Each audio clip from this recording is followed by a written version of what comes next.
League news मध्ये आपलं हार्दिक स्वागत। सुरुवातीला एक नजर आजच्या ठळक घडामोडींवर। पालकमंत्री भरत गोगावले यांच्या स्वागतासाठी महाडमध्ये हजारो शिवसैनिकांचा जल्लोष। दापोलीत कामावर घेत नसल्याने ई-शिवाय कर्मचाऱ्याचा आत्महत्येचा प्रयत्न। गणेशोत्सवाच्या तोंडावर गणेश भक्तांना मोठा दिलासा। निवळी आणि लांजा उड्डाणपूल आठवडाभरात वाहतुकीसाठी खुले होणार।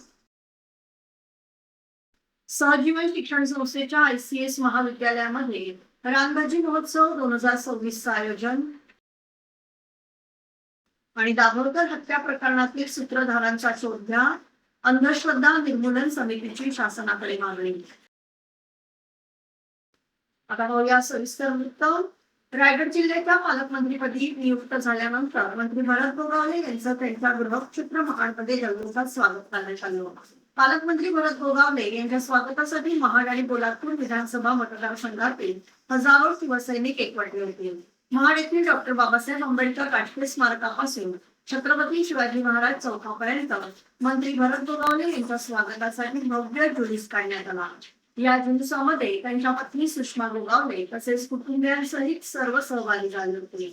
छत्रपती शिवाजी महाराज चौकात JCBच्या सहाय्याने पालकमंत्री भरत गोगावले यांच्यावर पुष्पवृष्टी करण्यात आली। यावेळी महाड शहरात शिवसैनिकांकडून जोरदार आतिषबाजी करण्यात आली। पालकमंत्रीपद मिळाल्यानंतर महाड आणि पोलादपूर परिसरातील शिवसैनिकांमध्ये मोठा उत्साह पाहायला मिळाला।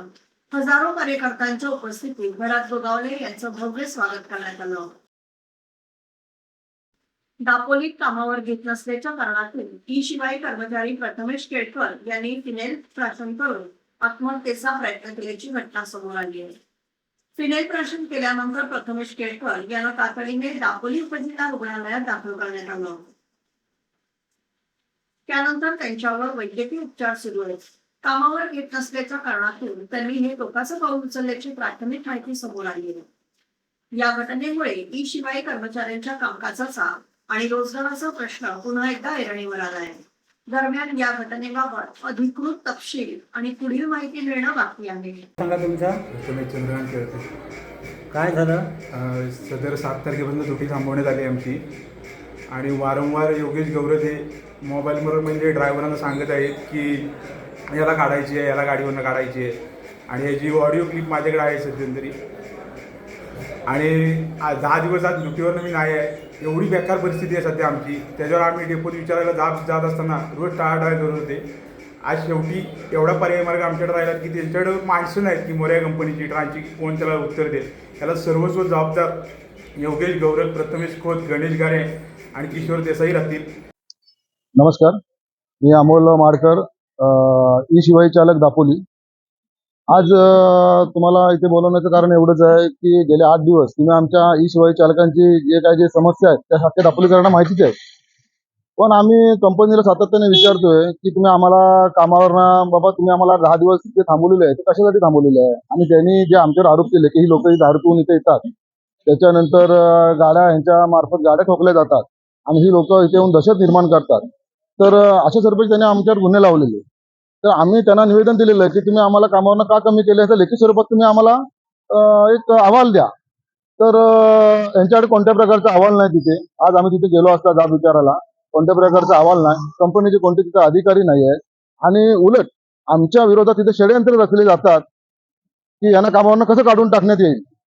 आज आम्ही तिथे जाब विचारला गेलेला असता आमच्या एका कर्मचाऱ्यांनी अक्षरशः तुम्हाला सांगतो फिनेलची बाटली पिऊन त्याने आत्महत्या करायचा प्रयत्न केलेला आहे आणि तो आता दवाखान्यामध्ये ऍडमिट आहे। उद्या त्याच्या जीविताला काय हानी पोहोचली त्याला जबाबदार कोण आहे? आमचं स्पष्ट मत आहे, उद्या त्याच्या जीविताला काय धक्का पोहोचला तर ह्याला जबाबदार किशोर देसाई, त्याच्यानंतर योगेश गौरव कंपनीचा कर्मचारी, त्याच्यानंतर प्रथमेश खोत आणि गणेश घारे कंपनीचे HOD, समजलं का? हे त्याला जबाबदार असतील, हे लक्षात घ्या। गणेशोत्सवाच्या तोंडावर कोकणात जाणाऱ्या लाखो गणेश भक्त आणि चाकरमान्यांसाठी आनंदाची बातमी समोर आली आहे। मुंबई-गोवा महामार्गावरील रत्नागिरी जिल्ह्यातील निवळी आणि लांजा येथील उड्डाणपुलांची कामं अंतिम टप्प्यात आली असून दोन्ही उड्डाणपूल आठवडाभरात वाहतुकीसाठी खुले करण्यासाठी राष्ट्रीय महामार्ग प्राधिकरणाकडून जोरदार तयारी सुरू आहे। दोन्ही पुलाची कामं अंतिम टप्प्यात असून गणेशोत्सवापूर्वी वाहतुकीसाठी खुले करण्याच्या दृष्टीने राष्ट्रीय महामार्ग प्राधिकरणाकडून आवश्यक कामांना वेग देण्यात आला आहे. हे दोन्ही उड्डाणपूल सुरू झाल्यानंतर संबंधित ठिकाणी होणारी वाहतूक कोंडी कमी होऊन मुंबईहून कोकणात जाणाऱ्या आणि कोकणातून मुंबईकडे परतणाऱ्या वाहन चालकांना मोठा दिलासा मिळणार आहे. त्यामुळे गणेशोत्सवासाठी कोकणात दाखल होणाऱ्या लाखो गणेश भक्त आणि चाकरमान्यांचा प्रवास अधिक सुखकर होण्याची अपेक्षा व्यक्त केली जाते.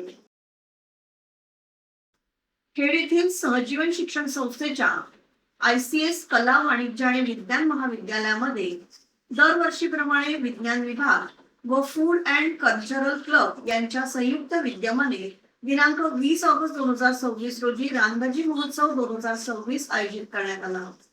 या कार्यक्रमासाठी प्रमुख पाहुणे आणि परीक्षक म्हणून सौ माधवीताई बुटाला, नगराध्यक्ष खेड नगर परिषद, सौ रसिका खेडेकर, बाल कल्याण सभापती आणि नगरसेविका, सौ नेहा दळवी, शिवसेना खेड शहर संघटिका, सौ अश्विनी वडके, पत्रकार व महिला आघाडी सदस्या, सौ वर्षा साप्ते, नगरसेविका, सौ आरती पवार, नगरसेविका, श्री मयुरेश पेठे तसेच महाविद्यालयाच्या प्राचार्या डॉक्टर अनिता आवटी आणि उपप्राचार्य डॉक्टर भालेराव सर उपस्थित होते. कार्यक्रमाची सुरुवात सरस्वती पूजन आणि दीपप्रज्वलनाने करण्यात आली. कोकणाला मोठं वनक्षेत्र लाभलं आहे. या वनामध्ये वेगवेगळ्या औषधी वनस्पती आढळतात. या वनस्पतींचे विविध पदार्थ बनवून ते आरोग्याला फायदेशीर आहेत हे विद्यार्थ्यांना समजावे हा मुख्य हेतू या कार्यक्रमाचा होता. या स्पर्धेत एकूण 100 विद्यार्थ्यांनी सहभाग नोंदवला. तर या प्रदर्शनाचा लाभ महाविद्यालयातील शिक्षक आणि विद्यार्थ्यांनी घेतला. विद्यार्थ्यांनी विविध भारंगी, सुरण, टाकळा, पेवा, काटोळे, तेली इत्यादी सारख्या वेगवेगळ्या रानभाज्यांचे पदार्थ बनवून आणले होते. कार्यक्रम प्रसंगी सौ माधवीताई विटाला, श्री मयुरेश पेठे आणि महाविद्यालयाच्या प्राचार्या डॉक्टर अनिता आवटी यांनी आपल्या आहारातील रानभाज्यांचं महत्व स्पष्ट केलं. या प्रदर्शनातील स्पर्धेत अंकिता केळसकर प्रथम क्रमांक, तन्वी जाधव द्वितीय, मयुरी राऊत आणि ग्रुप आणि श्रुतिका मोरे आणि ग्रुप तृतीय क्रमांक पटकावला. कार्यक्रमाचं सूत्रसंचालन प्राध्यापिका राखी शेठ यांनी केलं. प्रास्ताविक सुप्रिया गुहागरकर यांनी तर कार्यक्रमाची सांगता तेजल बडबे यांनी आभार मानून केले. पारितोषिक वितरण प्राचार्य रुचिता त्रिपाठी यांनी केलं. कार्यक्रमासाठी सर्व शिक्षक आणि शिक्षकेतर कर्मचारी उपस्थित होते. डॉक्टर नरेंद्र दाभोळकर यांच्या हत्येला 13 वर्ष पूर्ण होत असताना महाराष्ट्र अंधश्रद्धा निर्मूलन समितीच्या खेड शाखेने हत्येच्या सूत्रधारांचा तातडीने शोध घेऊन त्यांच्यावर कारवाई करण्याची मागणी केली आहे. याबाबत समितीच्या वतीने खेड तहसीलदारांना निवेदन देण्यात आलं. दाभोळकर हत्या प्रकरणात काही आरोपींना न्यायालयाने शिक्षा सुनावली असली तरी हत्येमागील सूत्रधार अद्याप मोकाट असल्याचा दावा अंधश्रद्धा निर्मूलन समितीने केला आहे. तसेच या प्रकरणातील काही आरोपींच्या सुटकेविरोधात सीबीआयने उच्च न्यायालयात तातडीने दाद मागावी अशी मागणी निवेदनातून करण्यात आली आहे.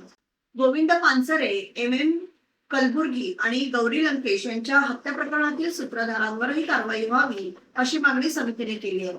वाढत्या पुआबाजीला आळा घालण्यासाठी देशभरात जादूटोणा कायदा लागू करावा अशी तिसरी मागणीही अंधश्रद्धा निर्मूलन समितीने शासनाकडे केली आहे. या तीनही मागण्यांवर शासनाने तातडीने कार्यवाही करावी अशी भूमिका महाराष्ट्र अंधश्रद्धा निर्मूलन समितीच्या खेड शाखेने निवेदनातून मांडली आहे. Lions Club of Khed City तर्फे डॉक्टर काटकर यांच्या मातोश्री श्रीमती जयश्री प्रकाश काटकर आणि श्रीमती कांचन संजय धेडे यांच्या सौजन्याने गुरुवार दिनांक 20 ऑगस्ट 2026 रोजी मातोश्री वृद्धाश्रम जामगे येथील आजी आजोबांसमवेत स्नेहभोजनाचा कार्यक्रम आयोजित करण्यात आला होता. या प्रसंगी लायन्स क्लबचे माजी अध्यक्ष महेंद्र शिरगावकर, माजी खजिनदार माणिक लोहार, श्रीमती जयश्री काटकर, कांचन धेडे तसेच मातोश्री वृद्धाश्रमचे व्यवस्थापक श्री व सौ निवाते उपस्थित होते. उत्तर रत्नागिरी जिल्ह्यातील नागरिकांच्या समस्या आणि विविध मागण्या शासनापर्यंत पोहोचवण्यासाठी दापोलीतील भाजपा जनसंपर्क कार्यालयात सेवा अभियान आयोजित करण्यात आलं. भाजपा प्रदेशाध्यक्ष तथा आमदार रवींद्र चव्हाण यांचे विशेष कार्य अधिकारी संतोष साखरे आणि भाजपा आमदार प्रमोद जठार यांच्या प्रमुख उपस्थितीत हे अभियान पार पडलं. यावेळी नागरिकांनी आपल्या विविध समस्या आणि अडचणी मांडल्या. नागरिकांच्या प्रश्नांना योग्य व्यासपीठ मिळावं आणि प्रशासन आणि नागरिकांमधील संवाद अधिक मजबूत व्हावा या अभियानाचा उद्देश असल्याचं सांगण्यात आलं. नागरिकांचे प्रश्न सोडवण्यासाठी यापुढेही अशा प्रकारचे उपक्रम राबवून सर्वसामान्यांच्या प्रश्नांना प्राधान्य दिलं जाईल असं यावेळी सांगण्यात आलं. या कार्यक्रमाला भाजप नेते ऍडव्होकेट वैभव खेडेकर, उत्तर रत्नागिरी जिल्हाध्यक्ष सतीश मोरे यांच्यासह पक्षाचे पदाधिकारी, कार्यकर्ते आणि उत्तर रत्नागिरी जिल्ह्यातील नागरिक मोठ्या संख्येने उपस्थित होते. खेड येथील श्रीदेवी पाथरसाई मंदिर येथे शुक्रवार दिनांक 21 ऑगस्ट 2026 रोजी सायंकाळी 5:30 ते 7:30 या वेळेत श्रावणी शुक्रवारचा हळदी कुंकू आणि स्तोत्र पठण समारंभ आयोजित करण्यात आला आहे. तरी महिलांनी मोठ्या संख्येने लाभ घेण्याचं आवाहन आयोजकांतर्फे करण्यात आले. खेडमध्ये धक्कादायक घटना समोर आली आहे. शहरातील महात्मा फुले नगर परिसरात मानवी वस्तीजवळ दुर्मिळ आणि विषारी बांबूपेट वायपर अर्थात चापडा जातीचा साप आढळून आलाय. साप दिसताच नागरिकांनी तात्काळ वन्यजीव रक्षकांना माहिती दिली. माहिती मिळताच वन्यजीव रक्षक सर्वेश पवार, रोहन खेडेकर, ओंकार चिखले आणि नगरसेवक यश खेडेकर यांनी घटनास्थळी धाव घेतली. सापाला सुरक्षितपणे रेस्क्यू करून त्याच्या नैसर्गिक अधिवासात मुक्त करण्यात आलं. हा साप प्रामुख्याने घनदाट जंगल, बांबूंची बेटे, झुडपे आणि ओलसर भागात आढळतो. हा निशाचर आणि शांत स्वभावाचा असला तरी धोका जाणवल्यास दंश करू शकतो. त्याचे विष हेमोटॉक्सिक स्वरूपाचा असल्याने दंश झाल्यास गंभीर परिणाम होऊ शकतात. मानवी वस्तीत हा दुर्मिळ साप आढळल्याने खेड शहरातील सर्प मित्रांमध्येही आश्चर्य व्यक्त होत आहे. नागरिकांनी साप आढळल्यास त्याला हात न लावता तात्काळ वन्यजीव रक्षक किंवा सर्प मित्रांशी संपर्क साधण्याचं आवाहन करण्यात आलं. याबरोबरच हे बातमीपत्र संपलं. धन्यवाद.